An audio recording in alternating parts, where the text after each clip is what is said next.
One of the things that would most terrify me most and most causes me to lose sleep at night is the what ifs. What if I had only obeyed? What if I had only given myself more to that which is eternal? What could have been? Because we are living in the greatest era of Christianity. We really are. That's not just a cliche. If you study 2,000 years of Christian missions, there has never been a time like this in the history of Christianity, where the walls are down, the doors are open. I find it quite amazing that Jesus said that the fields are wide unto harvest, and the harvest is great, but the laborers are few. I find it quite amazing that Jesus never said, the fields are wide unto harvest, the harvest is great, but there's just no money.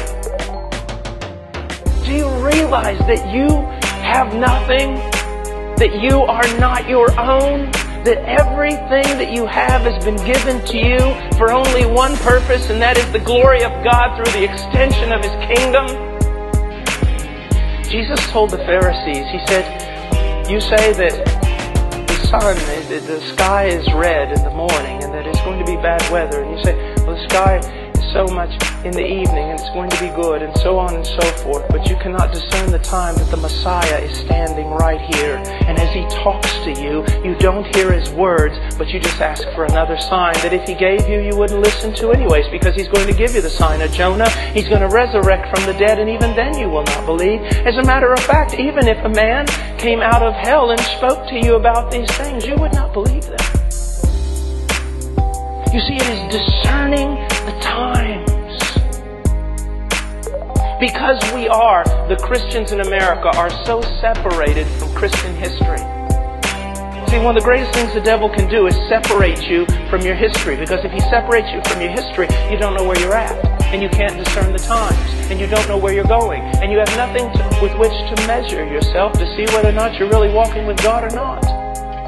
But throughout all of history, there has never been a time like this.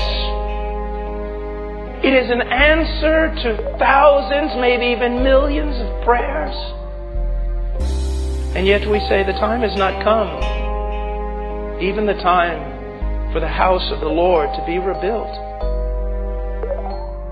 You go to Haggai chapter 1, verse 2, he says, thus says the Lord of hosts, this people says the time has not come, even the time for the house of the Lord to be rebuilt. God had done a supernatural work, a supernatural sovereign work that only God can do. He had brought the exiles back to the promised land. It was an absolute impossibility. There was no way they were ever coming back.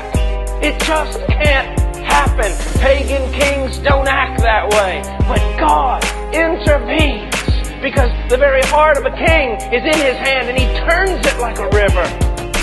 But the people here could not discern the time. They could not discern that they were a privileged people living in a time that was actually an answer to the prayers of many generations that preceded them. Can you understand that? Can you understand that? Can you understand that? Can you understand that?